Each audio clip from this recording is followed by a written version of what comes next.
une vidéo qui va essayer de traiter poésie et prose rimée, avec un générique super débile.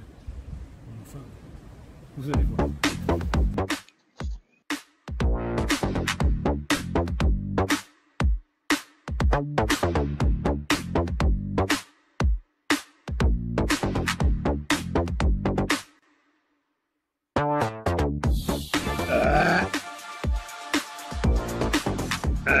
C'est vrai que c'est débile. Attends, ça fait que commencer.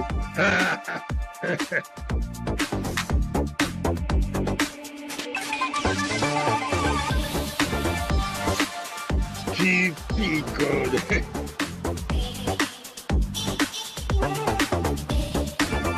Non, non. Ah si. Quand même. Antoine, Louis, Raymond, je bois un petit coup?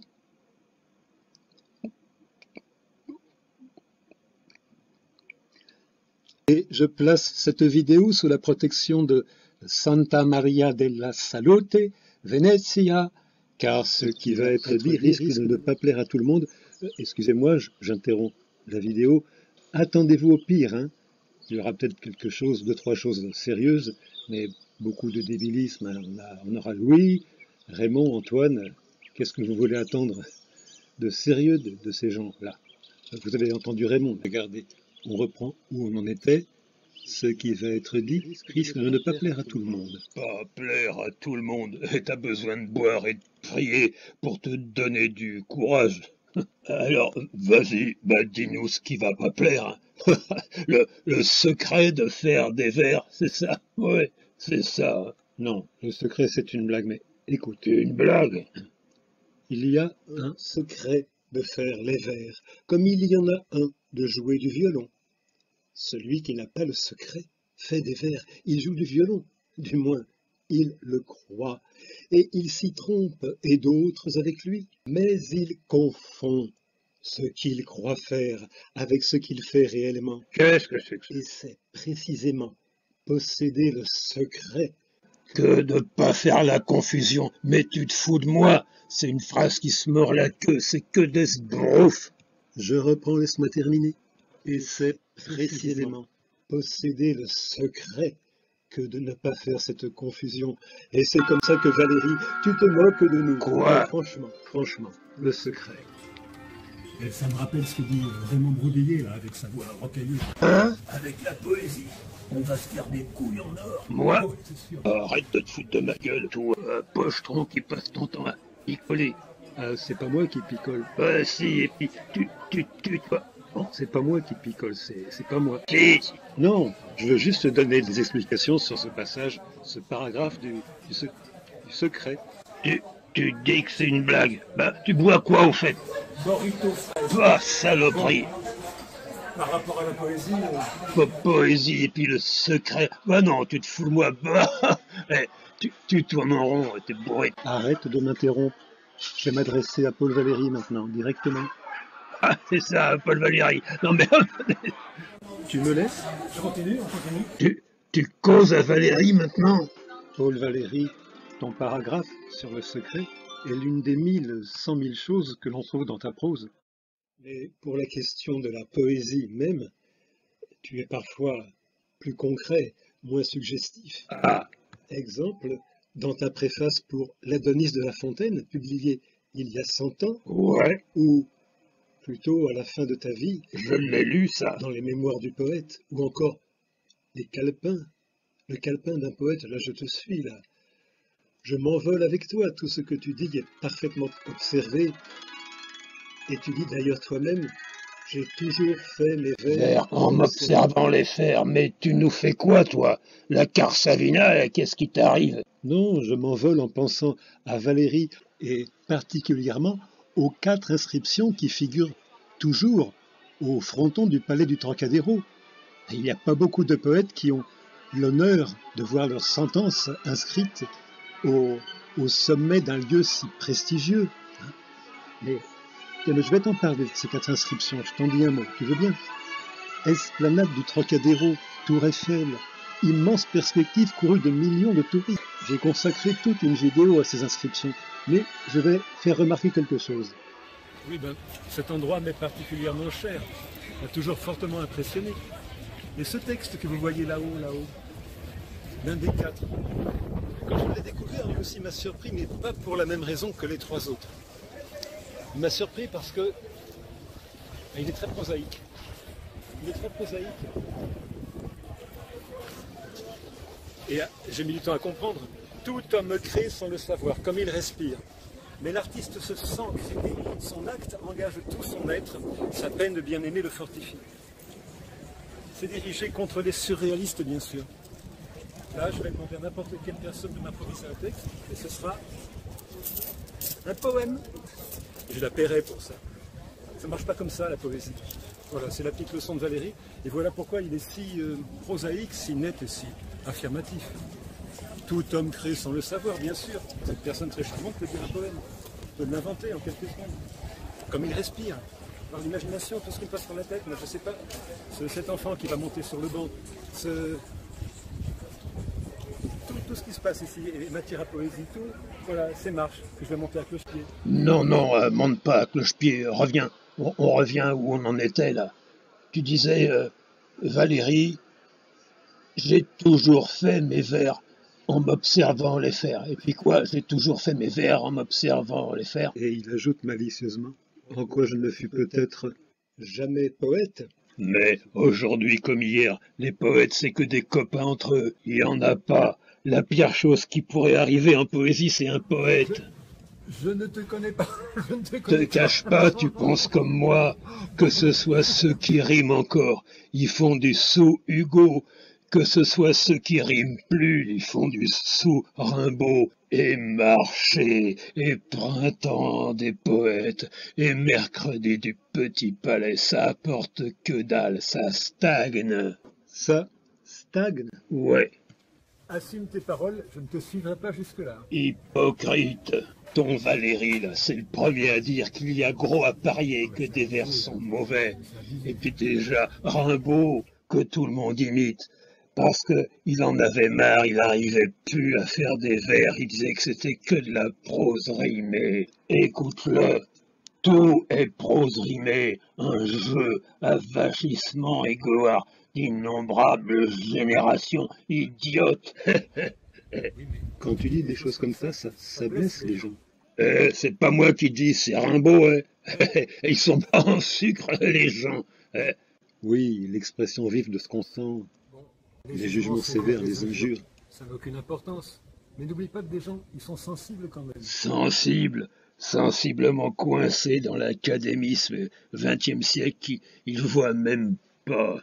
Ah, Raymond, qu'est-ce que c'est que juger, critiquer? C'est ce que je fais.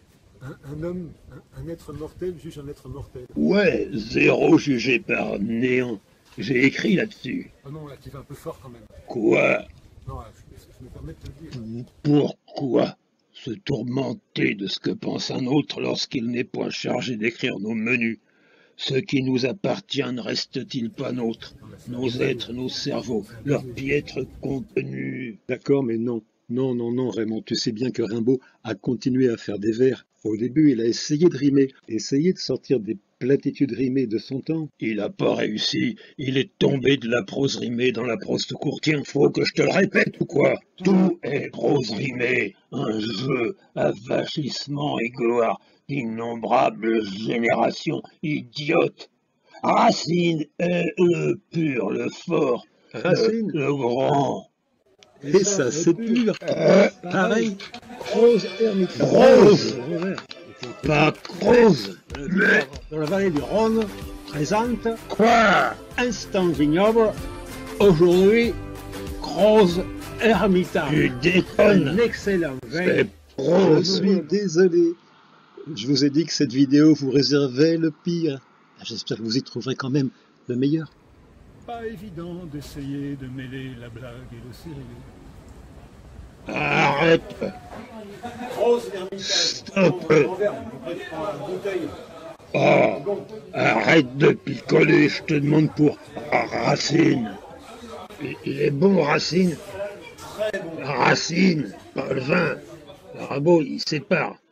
Tu vois, il sépare d'un côté la poésie et de l'autre côté la prose rimée. Le secret de faire des vers, mais c'est quoi? Bon, attends, je te raconte la redécouverte de Racine par Valérie quand il a dû faire étudier à sa fille, très jeune fille adolescente, au collège, Agathe, quand il a dû lui faire réciter Racine. Hein? Et là, il s'est aperçu qu'il y avait une leçon qui était oubliée depuis le temps où on ne jurait plus que par Rimbaud, quoi. Ouais, Baudelaire, Rimbaud, ouais. Toutes les difficultés qu'il pouvait rencontrer dans la composition de ces alexandrins à lui, il voyait avec quelle grâce, quel art, quel métier, quelle âme.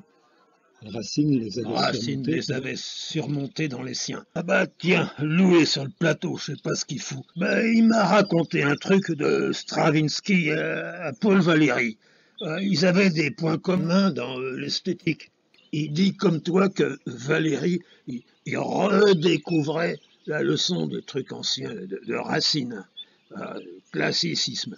Et en même temps, à la même époque, et de son côté, hein, c'est à 1920 par là, Stravinsky, il redécouvrait la leçon de Bach. C'est Jean-Sébastien, c'est un musicien allemand. Et à un moment, écoute bien, Stravinsky a dit à Valéry, les maximes essentiellement classiques ne prévoient pas l'invention de formes nouvelles. Ben, écoutons Louis, ce qui va sortir.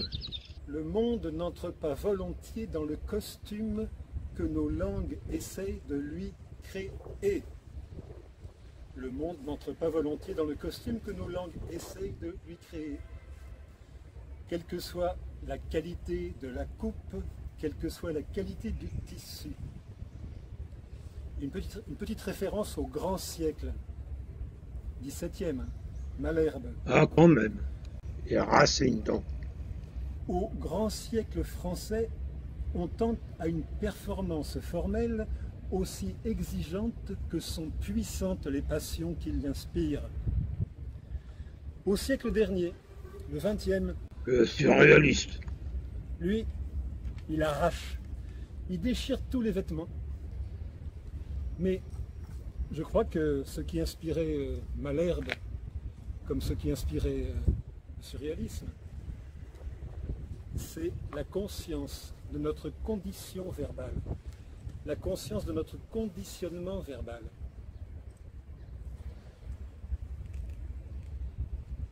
La poésie est toujours trop écrite ou trop seulement lue. Oh, que oui. Ben pourquoi tu lui coupes la parole? Mais regarde, une amie, Mireille, de Beyrouth, libanaise, enregistre des vidéos. Elle a pris goût au sonnet, elle s'y exerce, mais non seulement elle en donne la lecture à voix haute, mais elle montre son visage. On la voit récitant, et c'est trop rare. Ouais, c'est vrai, c'est pas fréquent. Comment ne pas la remercier? Ouais. Quel soulagement de te voir et de t'entendre. Tu me consoles de tous ceux qui, lorsqu'on leur dit un poème, réagissent. J'aimerais mieux lire le texte, ils sont la majorité. Les dégâts de la lecture muette, privés de la couleur, du timbre de la voix, coupés de toute respiration, incalculables. L'habitude nous y résigne presque tous. L'histoire occidentale en date même le début de cette lecture muette. Saint Augustin, c'est vieux, rapporte une visite à l'évêque de Milan, Ambroise, et il fait part de son étonnement devant un fait pour lui extraordinaire. Quand il lisait, ses yeux parcouraient la page et son cœur examinait la signification, mais sa voix restait muette et sa langue immobile. Tant de textes dits poésie sont écrits en oubliant l'oreille, neutre, stérile, aseptisée. Toi, c'est tout le contraire. Alors déjà tu picoles, et puis maintenant tu dragues. Mais non, Mireille, c'est une amie. Ouais. En tout cas, écoute ça.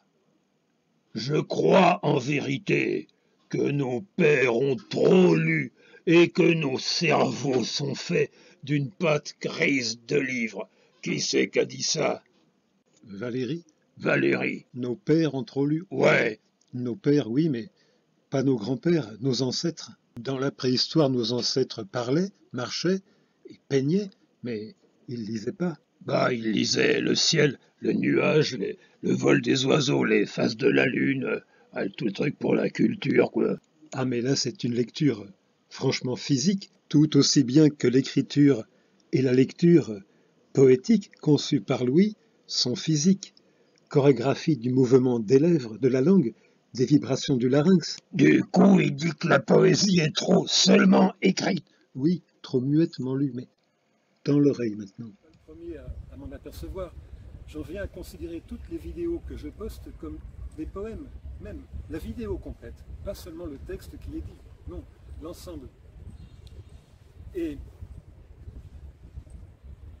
ceux qui cherchent à sortir de cette lecture seule, je pense à la poésie sonore de Bernard Heidsieck, et mieux encore,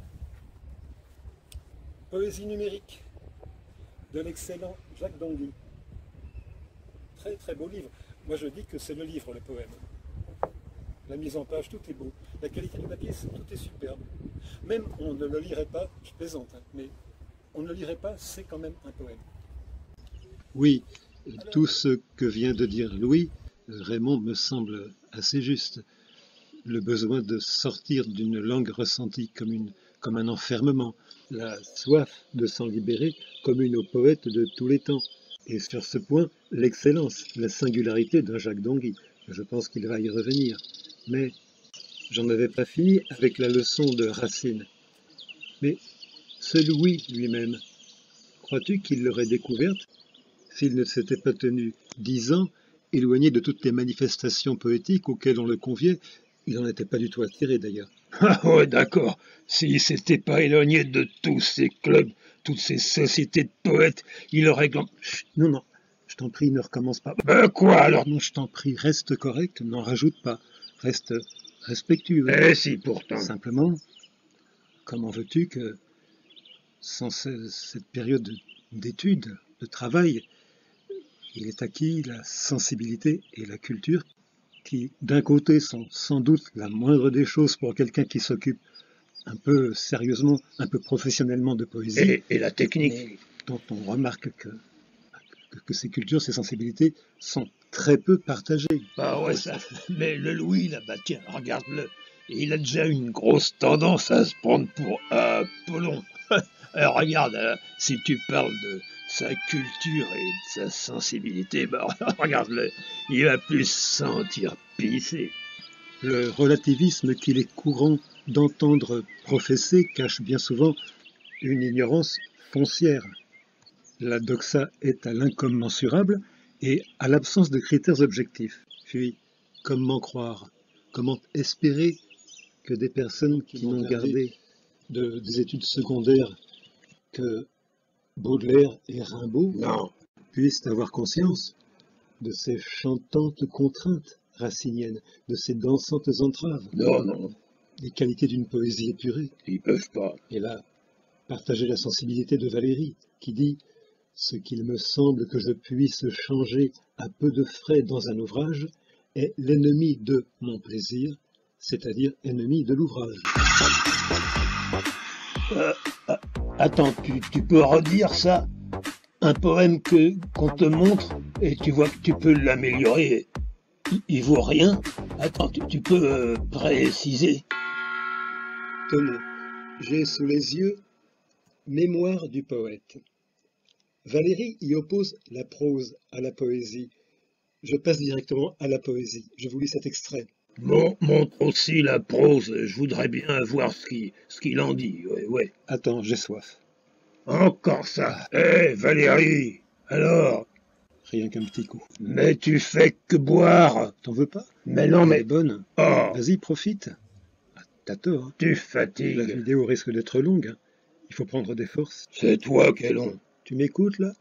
Ouais, Vraiment? ouais, vas-y. Bon.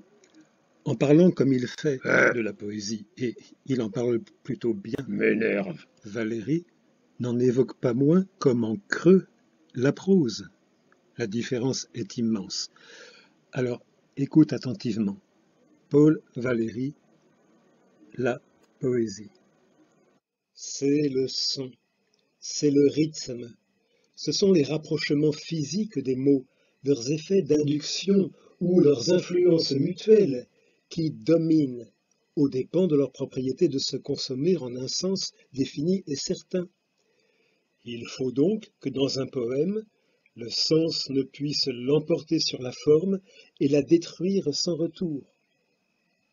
C'est au contraire le retour, la forme conservée, ou plutôt exactement reproduite comme unique et nécessaire expression de l'état ou de la pensée qu'elle vient d'engendrer au lecteur, qui est le ressort de la puissance poétique. Un beau vers renaît indéfiniment de ses cendres, il redevient, comme l'effet de son effet, cause harmonique de soi-même. Il va rigoler, Valérie. Il va se marrer. Il va dire, tu répètes ma chanson. Mais toi, tu fais quoi? Hein? Tu fais quoi, toi? Mais, cher Paul Valéry, même si dans cette vidéo j'improvise, tu sais que par ailleurs, je suis moi aussi capable de fructueux efforts de rédaction. Ainsi, dans l'article que j'ai rédigé consécutivement à ma mise en scène de ton Narcisse, ceci. Le vers, pour un poète, n'est pas une forme préétablie dans laquelle la pensée n'aurait qu'à se couler sans effort. Le vers est ce qui affecte le plus profondément la langue, laissant à l'extérieur des mots le rôle ordinaire d'intermédiaire, de truchement de la pensée. Le vers demande de leur chair la matière d'une action, d'un effet d'ordre physique et sensible qui amplifie la résonance intellectuelle et dont s'élargisse le spectre de la signification. Le nombre, la rime et le reste ne paraissent plus que les conséquences du travail profond qu'ils ont appelé la composition d'accents, de timbres, de couleurs phoniques dont la recherche syntaxique et la rigueur formelle saisissent et fixent les rapprochements les plus expressifs. La leçon, je l'avoue, ne m'en paraît pas si indifférente qu'il faille la laisser perdre. Telle la musique, telle la peinture, la poésie compose des éléments étrangers à toute idée de traduction dans une langue particulière. Le vers est cette chambre de résonance où la pensée et l'expression cherchent l'accord extrême, le point idéal où entendre et comprendre ne serait plus qu'un mot de même sens, etc., etc. C'est dans Vers un théâtre d'art, et c'est mon commentaire pour ce qu'il me semble que je puisse changer à peu de frais dans un ouvrage est l'ennemi de mon plaisir, c'est-à-dire ennemi de l'ouvrage. Raymond Brodillet prétend que tu ne bois que de l'alcool. Mais Où est-ce qu'il va chercher ça? arrête. Je bois du café. Du café. J'ai jamais bu un verre d'alcool. T'as jamais su bosser sérieusement. Alors tu dis, ce que tu peux changer à peu de frais dans un ouvrage, c'est l'ennemi de ton plaisir, donc l'ennemi de l'ouvrage. Bah déjà, la plupart des rimeurs, ils ont pas les bases. C'est truffé de fautes de métrique. Et le peu qui reste, qui connaissent les règles, va en trouver un seul qui a la grâce, qui a la musicalité, qui a la suggestivité. C'est du lourd, c'est du rat des pâquerettes. Eh bien, bois un coup avec moi, je crois que ça vaut mieux. On est en train de trinquer avec Louis, là. Encore? Et je te l'ai dit, on va essayer de mettre un petit peu les choses au clair. Ah ben tiens, il y a plus que de mousse, il y a plus de mousse que de bière, là. Hein. Faut enlever tout le vent, là, toute cette prose rimée. Parce que tu crois que ta poésie est mieux que les autres. Raymond, au moins je me rends compte. qu'elle n'est pas mieux que les autres. Et ça, c'est la différence. Ouais. Alors ça, c'est une bière Biclou, là. Ça s'appelle la bière Biclou. Est-ce que tu crois que ta poésie est mieux que celle des autres? En tout cas, t'es bourré, t'es déchiré, quoi. Fous pas de moi. Ouais. Peut-être dans une heure, non? Ah oui, mais on verra plus rien. Ouais, non, mais c'est vrai, la prose rimée, ceci, cela. Bah alors, on la voit, la poésie, qui n'est pas de la prose rimée, elle est où? Allez, santé. Qui? Ah, tiens, Louis, bah, Il a l'air fatigué, le Louis, là. Dis-nous ce que Rimbaud appelle la prose rimée. Ce que Rimbaud appelle la prose rimée. Oui. Ce sont des choses que l'on dit aussi bien comme on parle naturellement. Voilà. Hein? D'accord. Ce n'est pas cela qu'on attend de la poésie. Non. Il faut que le faire, la façon, transcende tout, dépasse tout. J'ai pas compris. Des choses qu'on dit aussi bien quand on parle naturellement, c'est quoi? Qu'est-ce que tu n'as pas compris? Bah, quand on dit naturellement, ça fait pas des vers. Attends, je vais te donner un exemple. À France Culture, il y a quelques jours, tu as un philosophe qui reçoit un acteur qui fait un récital de poésie.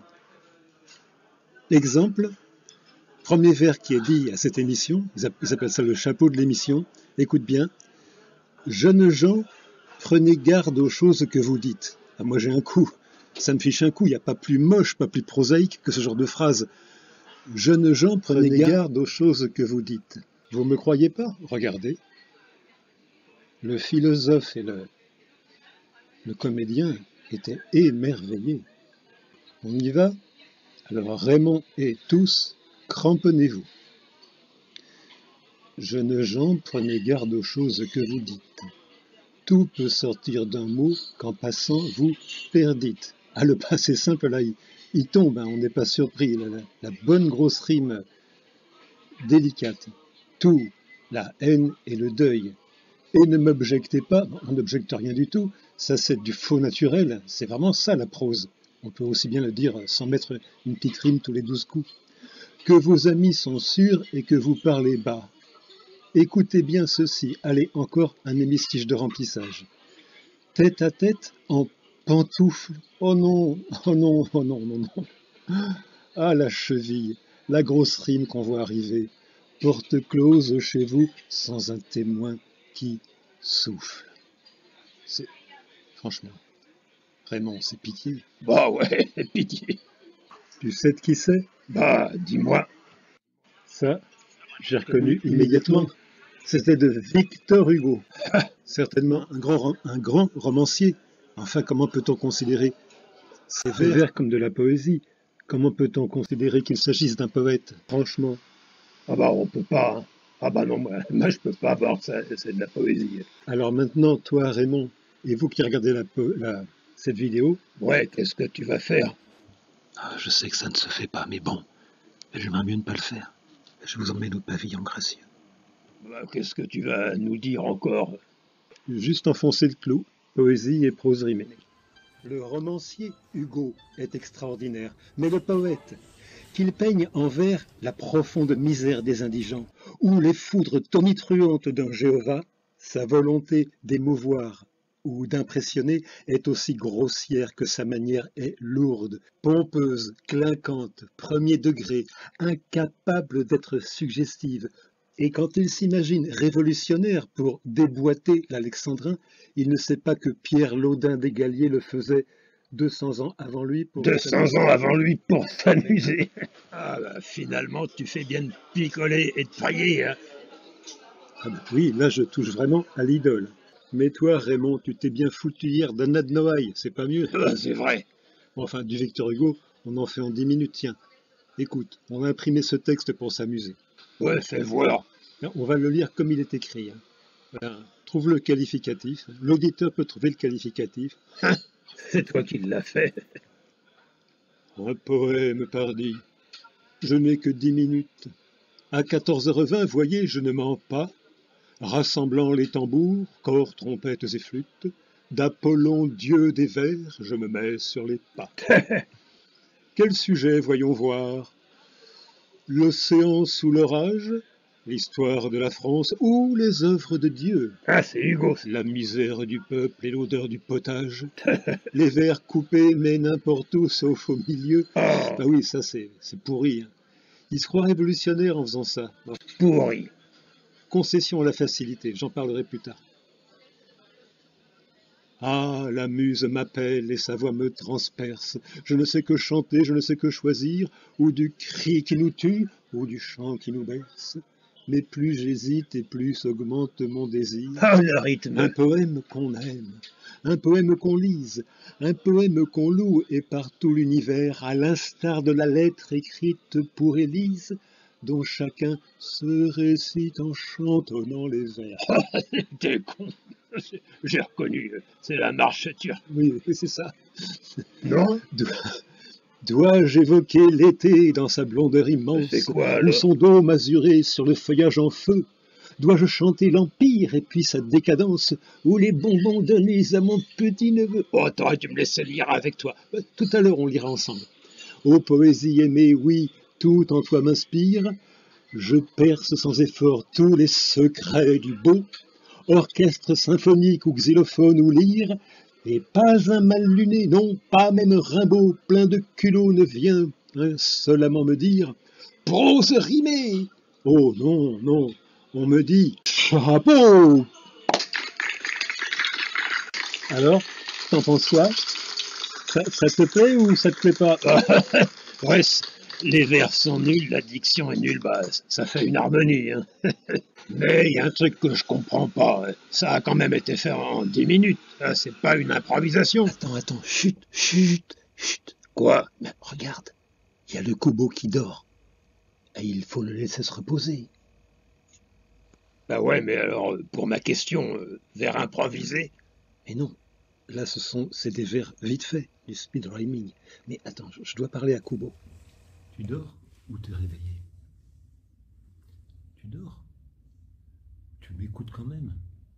Écoute, il y a 100 ans, un siècle, Paul Valéry disait déjà « L'ère de la production hâtive est ouverte ». C'est-à-dire, on perd, je reprends un peu ses expressions, on perd le loisir de mûrir et on perd le dessein de durer. Et il y a 100 ans, il y avait eu Dada, il y avait eu la Première Guerre mondiale, tous ces massacres, toute cette jeunesse balayée, fauchée, rayée de la carte. Ça, c'était un coup terrible. Quand tu regardes les Tzara, les Hugo Ball, ce sont des gens qui ont pris ça en pleine figure. À quoi bon s'acharner à faire œuvre qui vaille si c'est pour que tout soit détruit, tout réduit à néant comme ça? Voilà. Alors il y a eu Dada, avec la volonté de tuer l'art de tout foutre en l'air. Et puis le surréalisme. Après des ambitions un peu mystiques, un peu éthérées. Tu sais, la poésie sera en avant, déjà Rimbaud, mais en avant de quoi? La poésie sauvera le monde, c'est sûr. On emploie le verbe au futur, comme ça c'est plus tranquille. Elle sauvera. Ah bah ça y est, elle sauvera. Non. L'ère de la production hâtive est ouverte. Regarde dans les sites de poésie. Qu'est-ce que tu vois dans les sites de poésie? Ouais, bah ça t'endort. Hein. Tu vois, tu publies ton poème, tu as 10 likes ou bien 100. Et puis voilà, bravo d'avoir mis tes mots sur mes mots. Et puis, alors, ça n'intéresse qu'une fois. Le lendemain, on passe à autre chose. On en écrit un autre. Et puis voilà, et voilà. Après, c'est vrai que toute l'histoire, l'ère de la poésie jetable est ouverte. L'ère de la poésie jetable est ouverte. Mais être vivant, est-ce que ce n'est pas entrer dans l'ère de la vie elle-même jetable? Surtout aujourd'hui, toutes les prédictions plus ou moins cataclysmiques, tous azimuts. Mais est-ce que c'est une raison pour être pessimiste? Qu'est-ce que tu en penses, toi? Est-ce qu'il faut être pessimiste? Tu préfères dormir? Le pessimisme est facile. Oui, c'est vrai, tu as raison. Le pessimisme est facile. Non, il n'y a aucune raison de ne pas s'attacher à faire œuvre qui vaille.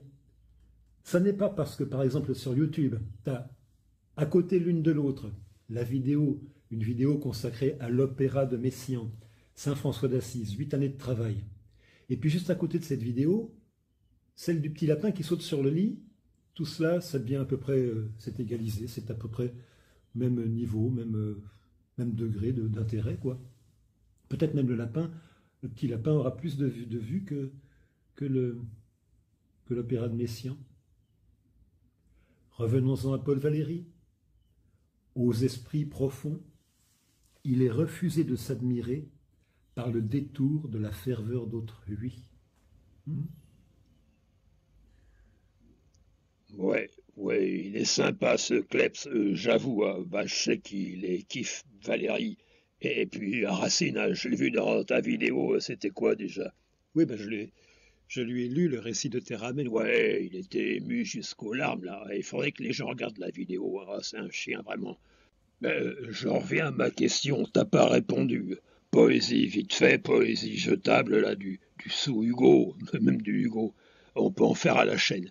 Mais des vers vraiment improvisés, tu crois que c'est possible, tu vois? À la vitesse d'une conversation, sans faute? Ouais. Ah non.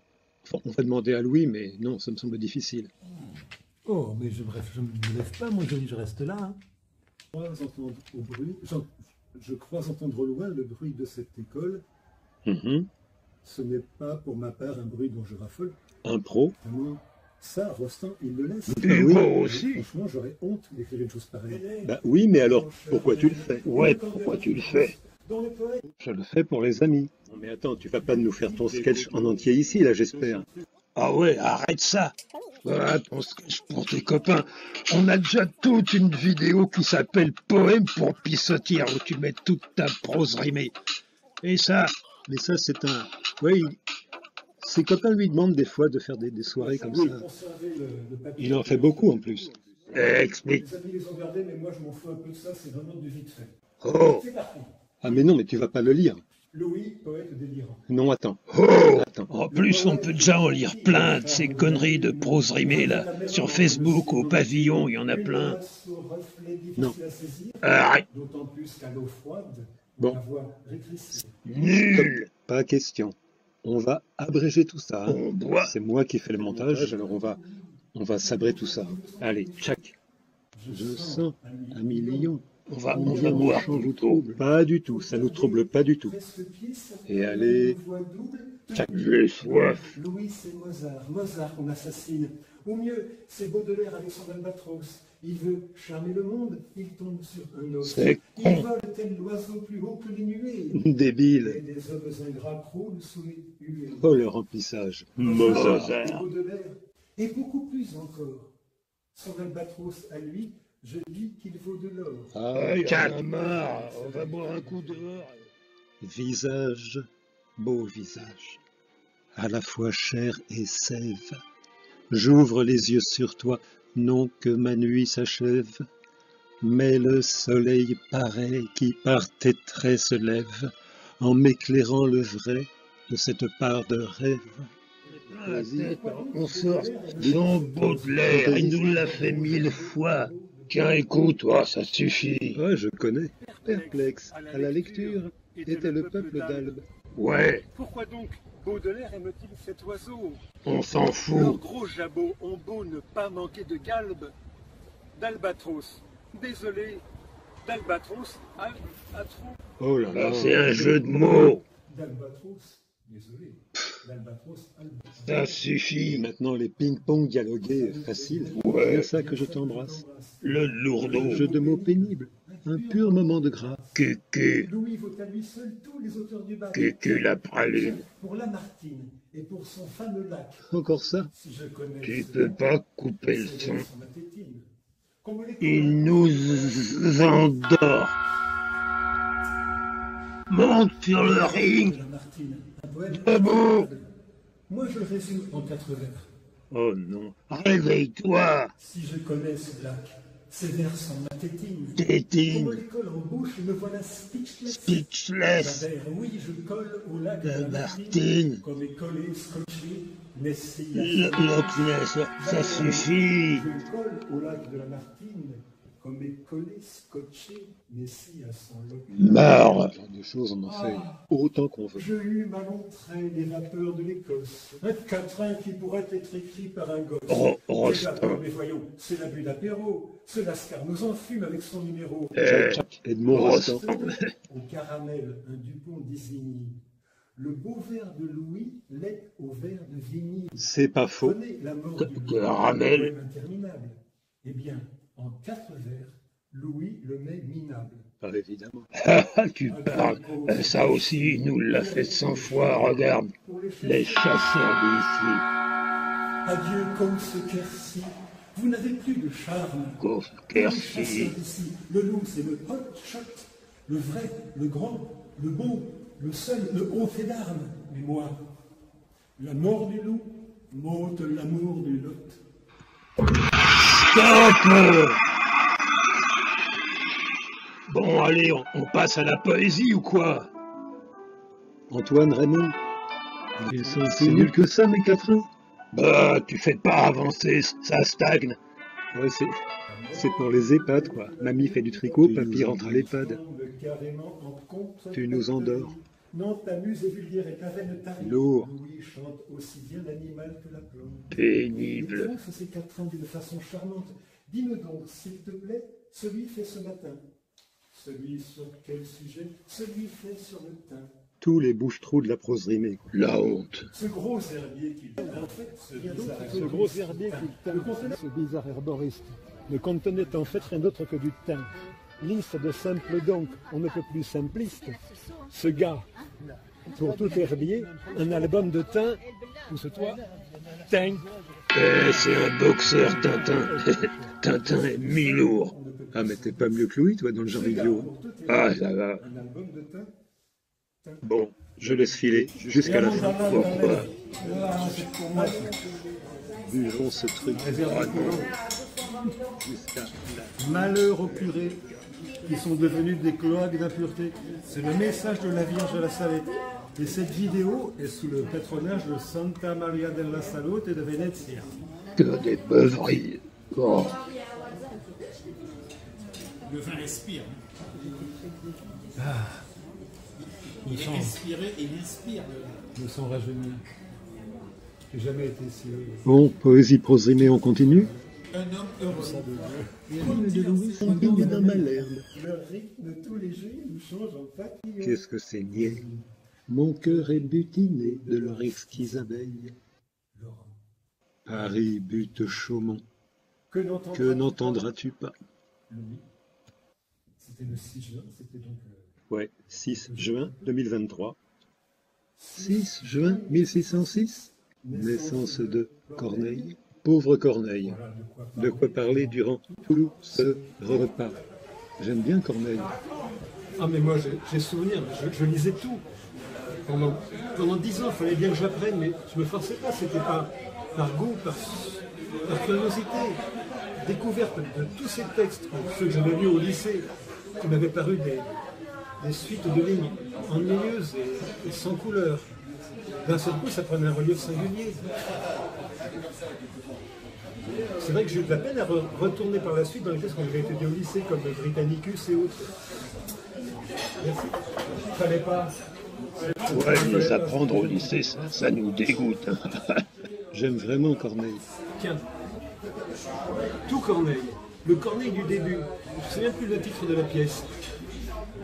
Le gars veut violer la fille, elle, je crois que c'est avec sa broche, elle lui crève un œil. Et elle lui dit, il devient fou furieux de douleur et de Il enrage. Elle lui dit, fais servir si tu veux dans ta forcellerie les feuilles et le vent d'objets à ta furie. Venge sur ces forêts la perte de ton œil. Hein? C'est ça, eh oui. Fais servir si tu veux dans ta forcellerie les feuilles et le vent d'objets à ta furie. Venge sur ces forêts ou bosquets la perte de ton œil. Rameau. Ah oui. La mer a moins de vent qui s'évade. La mer a moins C'est de Malherbe, ça. La mer a moins de vent qui ses vagues agitent, que je n'ai de pensée qui tous me sollicitent d'un funeste dessein. Je ne trouve la paix qu'à me faire la guerre, et si l'enfer est fable au centre de la terre, il est vrai dans mon sein. Ouais, il est fort. Plus de vent, la mer a moins de vent qui ses vagues agitent, que je n'ai de pensée qui tous me sollicitent d'un funeste dessein. Je ne trouve la paix qu'à me faire la guerre, et si l'enfer est fable au centre de la terre, il est vrai dans mon Il est sein. vrai dans mon sein. Superbe. Tout ça qui est du bruit composé pour nous percer le cœur. On peut très bien passer à côté. Ce que j'aurais fait, si j'avais cru qu'il fallait faire comme ce que faisaient les poètes, que quand on venait voir de force quand j'avais 20 ans et que j'ai bien vite fui. Attends. T'es pas encore en train de boire ton truc, là. Bah si, toujours, Morito fraise. Tu dégoûtes. Si j'aime ça. Ah. Enfin, Corneille, j'aime bien moi aussi, c'est vrai. L'imitation de Jésus-Christ, les litanies de la Vierge, bah, Quoi, Santa Maria della Salute? On a vraiment besoin d'elle, là, avec ton sketch prose rimé. Ah ouais. Alors, c'était vraiment l'anniversaire de Corneille, ce jour-là. 6 juin 1606, naissance de Corneille. Pauvre Corneille. De quoi parler durant tout ce repas. Alors, Ouais. Rodrigue as-tu du cœur? Tout autre que mon père l'éprouverait sur l'heure. Alors, en fait, c'était un prof de gym. Et ce qu'il avait dit, c'est Rodrigue, adducteur. Ah ok, il travaillait ses... Non, encore à déconner. Mais sois sérieux enfin, arrête de boire. Attendez, j'ai des potes au café, ils me disent un truc. Oui, bon, il faut que j'en parle moi aussi. Attendez, j'ai soif. Ils me disent que ça, c'est qu'un sketch vite fait et que c'est pas forcément de ce genre de choses que Rimbaud se plaint.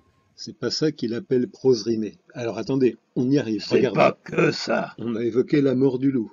Vous connaissez? Génie. Les nuages couraient sur la lune enflammée. La lune, elle est enflammée. Nous marchions sans parler dans l'humide gazon. Le gazon est humide. Dans la bruyère épaisse. Et dans les hautes brandes. Les brandes sont hautes et la bruyère est épaisse. Voilà. C'est pas tout. Les loups sont voyageurs. Les tours sont solitaires. Les chênes d'en bas, les rocs sont penchés. Leurs coudes endormis et couchés. Enfin bref. Moi j'avais lu ce texte à 15 ans, certainement en classe. Et à un moment je vois que j'ai honte de nous débiles que nous sommes. Un poète peut écrire que j'ai honte de nous débiles que nous sommes. Mais c'est tout le 19e siècle. Et les écoliers ont été habitués à lire ça. Plutôt Hugo et Baudelaire et Rimbaud, quoi. Aucune assise, aucune base technique alors. Ah non, ils croient monter sur le ring sans cardio, sans sparring, sans muscu. Des gens conscients de leur manque de technique, de leur ignorance, me demandent des fois conseil. Ici c'est théâtre d'art, comment il faut faire des vers? Faut leur répondre que faut pas aller dans les traités, hein. Il suffit de lire les poèmes. C'est ce que je leur réponds. Mais il y a toujours des vieux qui s'interposent pour dire « Non, la poésie n'a pas besoin de ça ». Évidemment qu'elle n'a pas besoin de ça, mais si des gens veulent apprendre...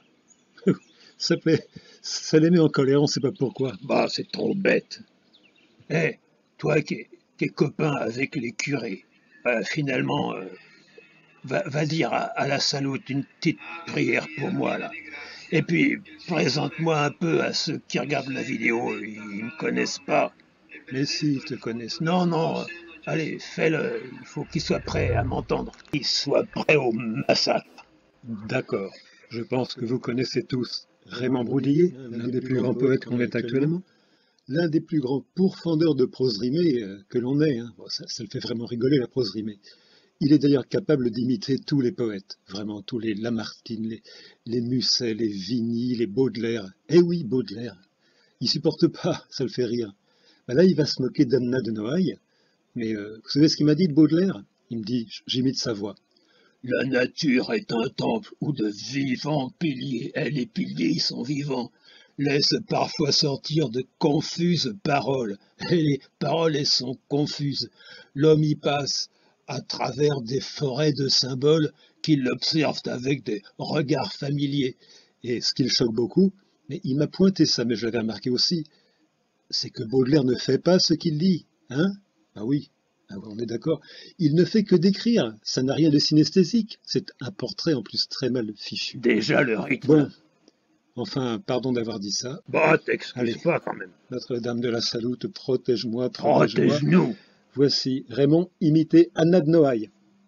J'ai rêvé d'être là, doucement étendu, au bord de la rivière en des gazons fleuris, les oiseaux picotants, picorant ma peau nue, la pervenche penchée apaisant mes pruries. J'ai rêvé d'être là dans le frisson des roses, offerte au rire du soleil, buvant l'air enchanté de ces métamorphoses et gratouillant le sol du bout de mon orteil. Ouais. Pareil au hérisson tapi dans l'herbe douce, j'ai rêvé, désiré le museau du renard, écartant mes piquants, déboutonnant ma housse et flattant mon secret du zig-zig de son dard. Ouais, c'est ça. Ah, mon rêve adoré, tu me prends, me travailles, et je lèche ma lèvre en pinçant mon téton, et je signe en mouillant, telle Anna de Noailles, un poème, mon cul, une merde sans nom. Et vous voyez, ça le fait rire. Nothing serious in mortality. Si les poètes pouvaient lire Shakespeare, ça leur éviterait de s'énerver pour rien. Tenez, une rimaillerie qu'on a bâclée à 2 voix, Raymond et moi. Faire des vers, vraiment, ne coûte pas grand-chose. Écoutant peu, voyez, ne vaut pas beaucoup plus. Ce qui serait troublant, pour peu que quelqu'un l'ose, serait d'en proposer d'encore jamais lu. D'encore jamais vu, dont les nuances teintes se fondent sans effort à la sonorité. Excellemment rompu à toutes les contraintes, et surenchérissant sur elles de clarté. Mais ce n'est là qu'un vœu.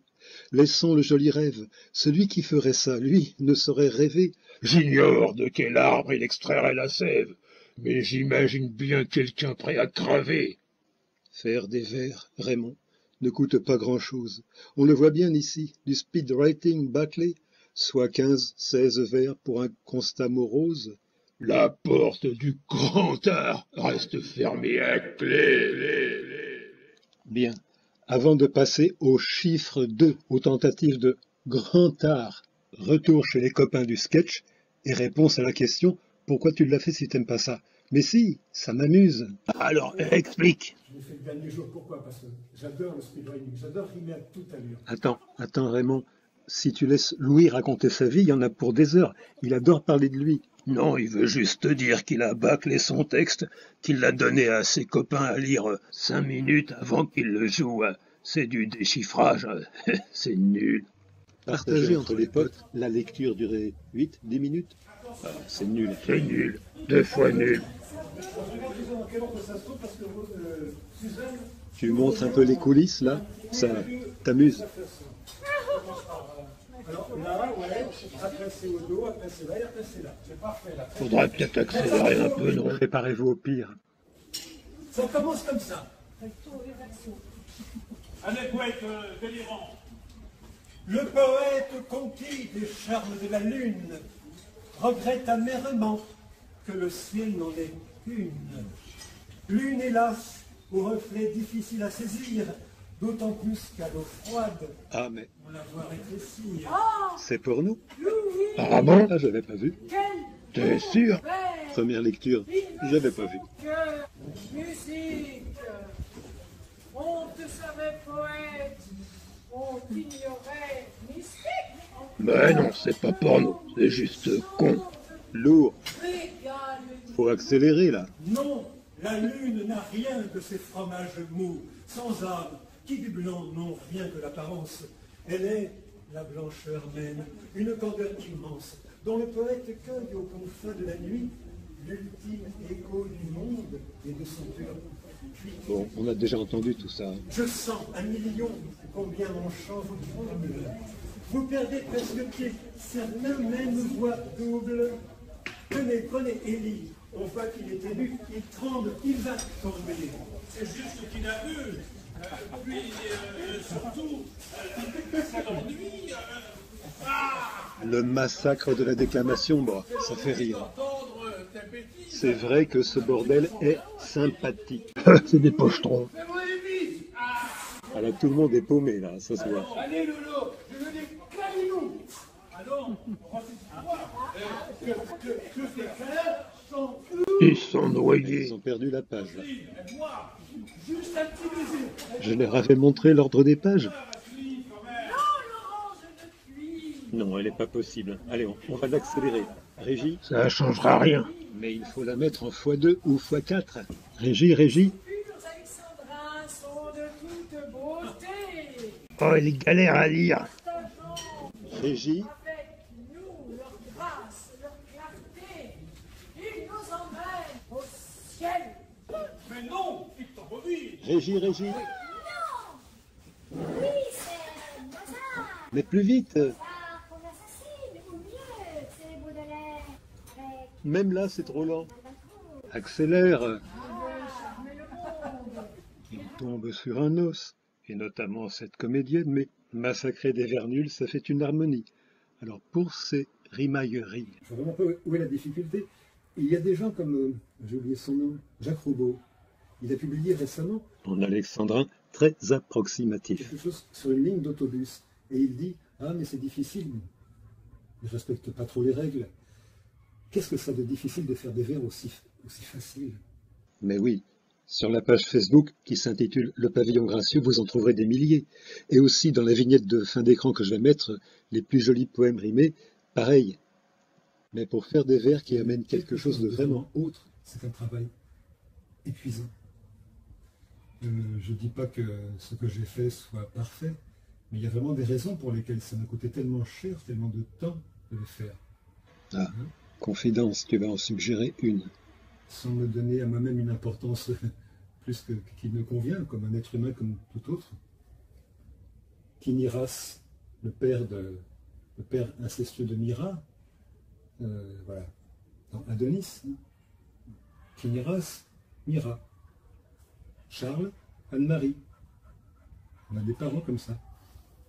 Et ce qu'on creuse sans arrêt pour chercher, sans savoir où l'on va, avec cette espèce de... Ah, Valérie en parle très bien quand il parle de la façon dont l'eau creuse dans cette espèce d'aveugle certitude. Ne sais-je pas assez combien chez ceux qui s'aiment de troubles, de tourments les traits de l'amour sème? Ne sais-je pas assez ce qu'est d'être Adonis, moi, le malheur de ceux dont je suis né le fils, moi tout au vain récit de cette nuit funeste, à la faveur de quoi fut consommé l'inceste. Attends, là, on boit avec les copains. Hein. D'abord, on boit. On tombe pas dans la tristesse, on trinque. On va trinquer aussi avec toi, là. On va trinquer aussi avec toi, hein. Ouais. Voilà. Oui, il faut montrer l'étiquette, on boit. On est obligé parce qu'on a peur. On est obligé. On prend la bouteille toute seule, c'est pas bien. En moto, on a peur. Donc on boit. C'est normal, le camion, tout ça, les frayons. T'as bien enlevé le... Voilà, on montre du vin, du vrai vin. Et aussi, on montre ce qui est aux antipodes de la prose rimée. Une poésie qui soit vraiment poésie. Ben oui, tu t'éloignes de tous les poètes que tu ne supportes pas. Tu as 20 ans et au bout de 10 ans, tu sors le texte et au bout de 12 ans, tu le mets sur toutes les affiches de Paris. Je ne l'ai pas demandé, hein, c'est l'Institut du monde arabe qui m'a fait ça. Mais de ces 10 années, les couleurs phoniques, la découverte de la phonologie, de la phonétique, mais la plus intérieurement possible, et la synesthésie, les couleurs, l'oralité, vouloir passer de l'écriture à la déclamation, et surtout, vouloir faire passer le texte en 2 dimensions de l'écrit, à la dimension sonore, et aussi à la spatialisation, au 3D, au geste. Et voilà. Lui, je ne pense pas qu'il se soit jamais occupé comme un fou des couleurs phoniques, mais il a fait au moins aussi bien. Là où moi je peste contre la lecture muette, lui, il est plus intelligent que pester, mais il se rend compte de tous les dégâts de l'invention de l'imprimerie. Regardez le passage de l'oralité à l'écriture. L'écriture ou la diffusion du savoir. Pensez les technologies. Le passage de la galaxie Gutenberg à la galaxie Marconi. Alors, la volonté de sortir de la seule lecture du texte écrit, de faire ce qui s'appelle une poésie sonore. Pour Dombis, c'est une poésie numérique. On verra le travail sur la typographie. Il en revient aux pictogrammes, aux images, aux chiffres. Les pictogrammes, c'est l'ancêtre de l'écriture. Mais même, il ajoute des boucles sonores. Est-ce que ça rend fou? Non, ce qui nous rend fou, c'est l'inconscience de notre langue. C'est elle qui est folle. Regardez ce que je suis en train de dire. Alors, moi, je ne peux que faire l'éloge de ces merveilles. Poésie numérique, poésie sonore. Il y a quelque chose. Jacques Dongui. Écoutez-vous des fois, par exemple, PNL, Naha. Est-ce que vous écoutez Kalash dans Mwakamoun, Damso Kalash? Est-ce que vous écoutez le travail en studio, le travail des plans sonores? Vous me direz, c'est des vieux. Bon, alors écoutez. Jeff Brownie. Regardez Jeff Brownie, GTB. Ghetto Boy. Écoutez ce clip. Regardez les images, les couleurs saturées, les verts, les rouges, j'adore. Est-ce que ce n'est pas déjà une création sonore qui nous sort de ce qui vous déplaît? Vous dites très justement, Rimbaud est prisonnier.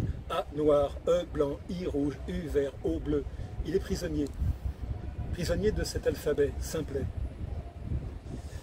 Alors moi, je n'ai pas l'impression que la plupart soient conscients de ce que j'ai appris pendant 10 ans. J'ai raconté dans une autre vidéo qui s'appelle « Poésie, synesthésie, le vieux siècle s'accroche ». J'ai raconté qu'à l'âge de 20 ans, on m'avait emmené chez les poètes, des poètes qui se réunissaient à l'époque. Rien ne m'avait attiré là-dedans, je me sentais complètement étranger. Je me suis éloigné pendant 10 ans, j'ai travaillé sans en parler à personne, sauf évidemment à 3, 4 proches, mes parents notamment. J'étais très jeune. Et ce que j'ai découvert, que Racine, pardon pour cette référence qui semble éculée peut-être, mais que Racine sortait vraiment la langue d'elle-même, que les contraintes qu'il s'imposait donnaient des couleurs que nous ne sommes pas habitués à entendre dans la langue lorsque nous la parlons naturellement. Naturellement, c'est-à-dire de la façon que nous croyons naturelle, mais qui n'a rien de naturel, c'est une habitude. Regardez, on dit qu'on a vu même en ce désordre affreux, un dieu qui d'aiguillons pressait leur flanc poudreux, le jeu des E et des E. Mon ami Philippe Martineau arrive à tirer du vieil alexandrin des choses très nouvelles. J'ai eu la surprise de voir au détour d'un de ses poèmes, il raconte qu'il a fait un rêve où il n'a pas trouvé ce qu'il rêvait de trouver. Et il raconte, il dit, et me lève, écoutez bien, et me lève. Ce que je vais dire là, il n'y a que le travail sur l'alexandrin qui puisse le tirer de la langue. Il a fait ce rêve, il a avec au lieu du cœur quelque chose de creux. Lieu,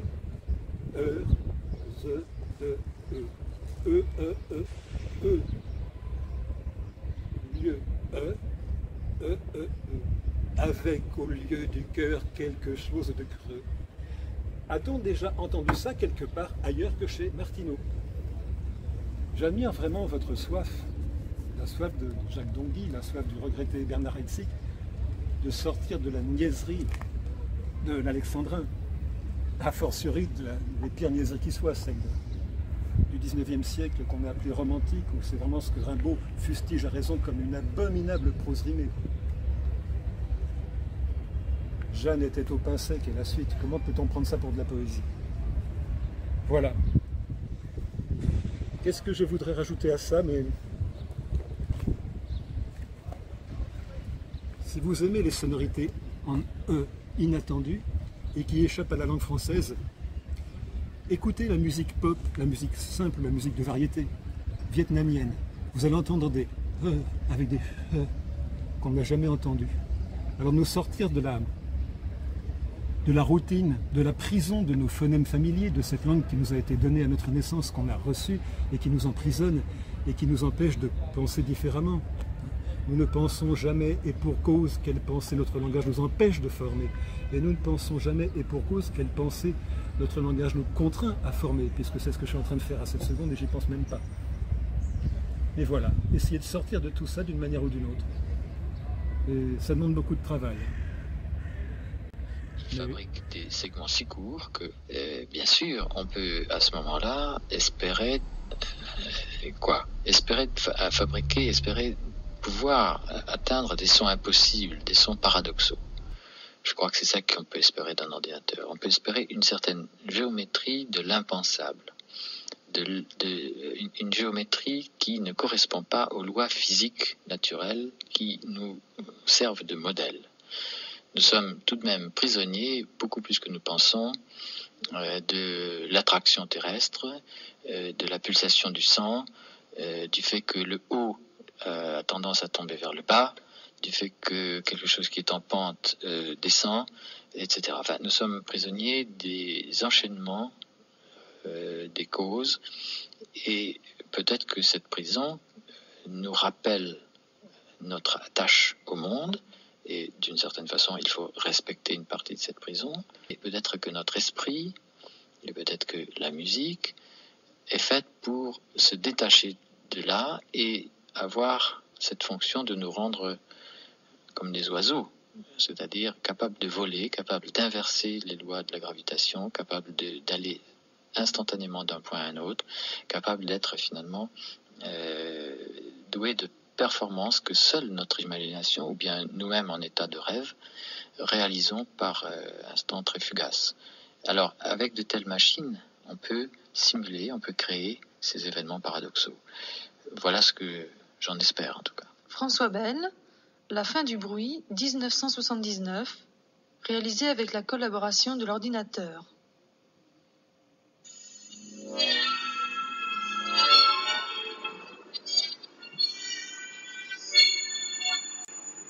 Paul Valéry, que nous disais-tu?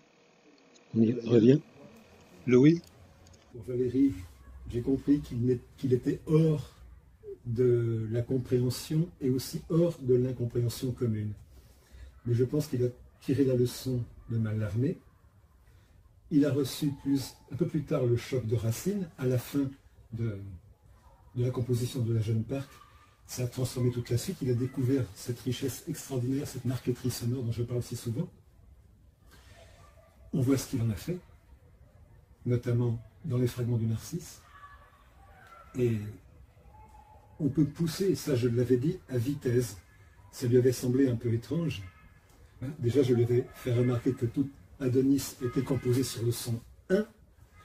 Je le redis une fois de plus, vous en avez peut-être marre. 1, comme dans le teint d'un visage, le teint de la Provence, qui fait rebond, et le teint haïenne du miroir, et cette voyelle sonore, cette voyelle dénasalisée qui semble commune à tous les êtres quand on se relâche. Ah, c'est pas le A, c'est pas 1, ni 1, encore moins. Ah. Adonis était entièrement fondé là-dessus. Et Orphée aura de ces rares moments pour lui donner du relief, mais c'est vraiment, il faut descendre au plus profond de ce que nous sommes, dans le noyau brûlant de la terre et dans le noyau brûlant de la phonétique, si l'on est assez sensible pour le faire.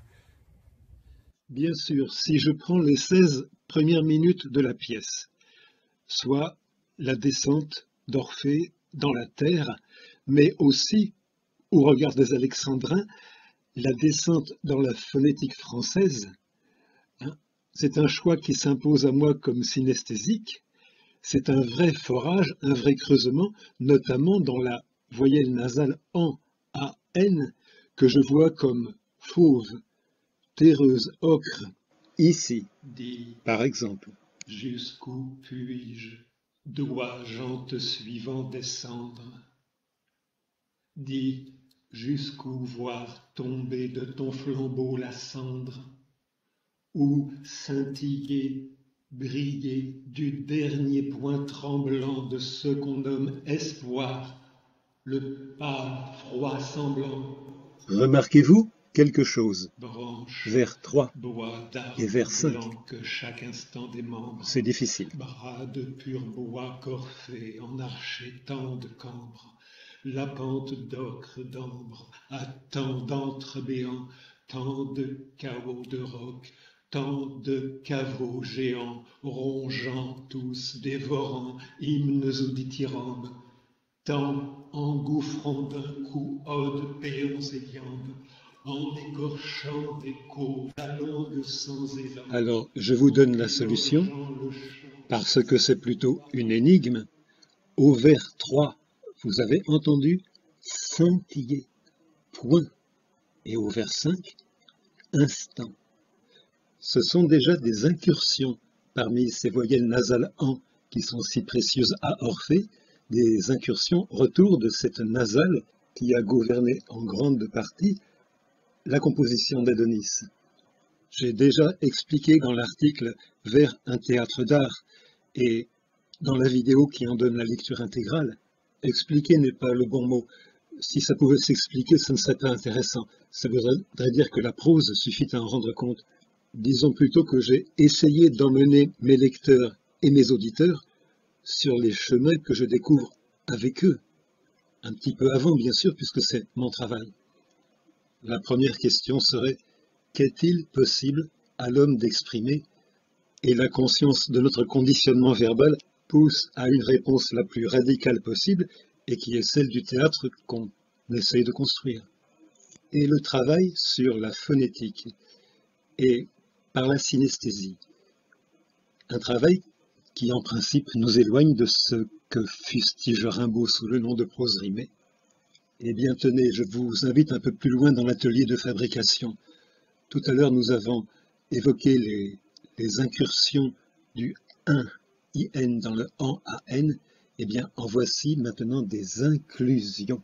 La fameuse voyelle nasale. 1 IN, plus que 1 UN.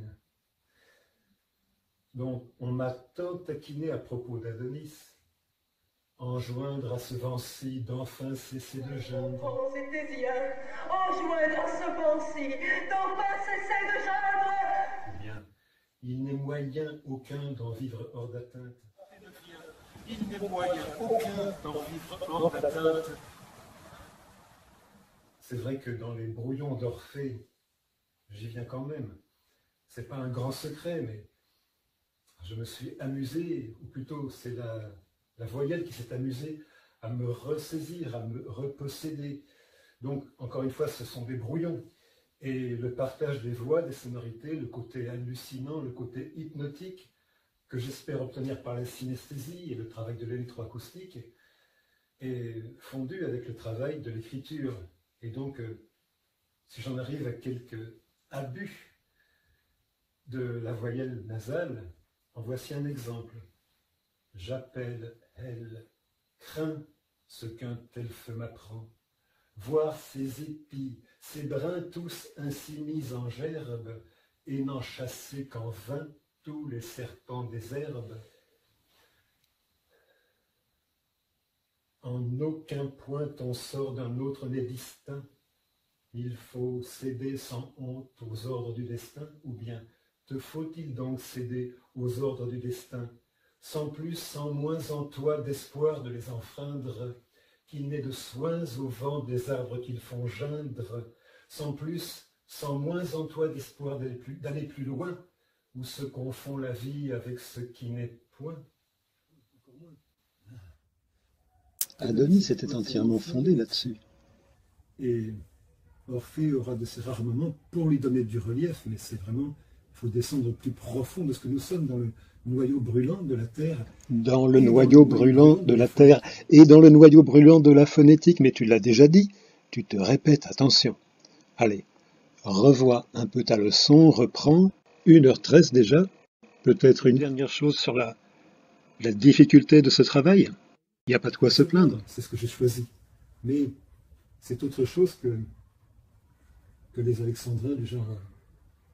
Je nous croyais fâchés à cause de la truite. Tiens, c'est un Alexandrin, ça c'est dans Giraudoux.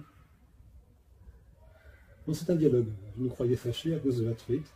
Allez, il faut trouver un Alexandrin qui rime avec ça. Non, non. Tant de recherche et choses que j'évite. Je me croyais fâché à cause de la truite. Non, tant de recherche et choses que j'évite. Non, non. Trop de querelles et choses que j'évite. Voilà, puis on peut continuer. Mais non, c'est pas ça du tout la poésie. Je ne divinise pas l'alexandrin. Je m'en fous de ça. Je l'ai déjà dit, si j'avais trouvé pire que l'alexandrin, pire. C'est un compliment pour moi. Quelque chose de plus fou. Je l'aurais fait. Mais c'est quand même intéressant de se mesurer là, dans un art où Malherbe a excellé, ou Racine, ou Corneille. On fait des choses absolument à couper le souffle. Et cette poésie numérique, alors? On m'a signalé le travail de Jacques Dongui, la poésie numérique. Je trouve ça fantastique. Évidemment, ça fait longtemps qu'on a compris. Il ne faut pas enfermer la poésie dans des bouquins, pas la tenir sur des pages écrites noir et blanc. Là, on est là comme à lire muettement en plus. Le seul travail qu'on fait, c'est de tourner les pages. Mais dans ce cas-là, on lit un bouquin, on les a tous lus, c'est la même chose. Regardez là, il y a des arbres, la fraîcheur, la puissance de l'air, du souffle. Quand vous êtes dans la langue française, vous entendez le bruit qu'elle fait quand elle est composée par la poésie, de quel rang, quel sang face au couchant des singes. On peut vraiment creuser incessamment et essayer de rejoindre J'en ai parfois parlé, j'ai une fille qui, à l'âge de 10 ans, 11 ans, 12 ans, n'arrêtait pas de me bassiner. Est-ce qu'on pourrait trouver l'œuvre qui plaise à tout le monde? Je lui disais, Michael Jackson. Non, non, c'est trop quelque chose de spécial. Je ne sais pas. Nous, on est dans la langue française. Il me semble naïvement qu'en travaillant l'alexandrin et le numérique, l'électroacoustique, on peut trouver un son en... Alors, l'alexandrin, on le garde évidemment au départ, travaillé comme je le souhaite, bien sûr. Mais après, on va en faire autre chose. Cette Eros bleue de François Bayle, cette tension, cette détente de son inédit et qui semble s'harmoniser d'eux-mêmes. J'imagine vraiment d'en traverser un type d'alexandrin qui en soit le miroir. Jacques Donguy, c'est extraordinaire. Ce qu'il dit de Rimbaud est excellent. A noir, E blanc, I rouge, U vert, O bleu. Vous voyez, Rimbaud est déjà prisonnier de ces voyelles. Il y a tellement d'autres choses entre ces sonorités qui nous sont imposées par notre langue natale. De même qu'entre un Do et un Do dièse, il y a une infinité de sonorités qui nous échappent. Eh bien, il me semble qu'en travaillant vraiment le plus profondément possible dans cette langue qu'on dit maternelle, cette langue héréditaire, celle que nous parlons le moins mal, on doit pouvoir trouver, vraiment. On sent, on est dans cette espèce de, je le redis, on progresse aveuglément dans une certitude. Et si on savait ce qu'on voulait dire avant, ça n'aurait aucun intérêt. Valérie, je n'ai pas voulu dire, j'ai voulu faire. Et c'est l'intention de faire qui a voulu ce que j'ai dit. Seulement, comme le montrent les neurosciences, la psychophysiologie, c'est une conformation vraiment physique de chacun pour avoir la sensibilité à toutes ces choses. D'autres sensibilités ne sont pas moins belles, mais en tout cas c'est celle de ceux que mon travail peut toucher. Et j'espère que tu t'arrêteras pas là. J'irai jusqu'où il faut. Merci. Merci.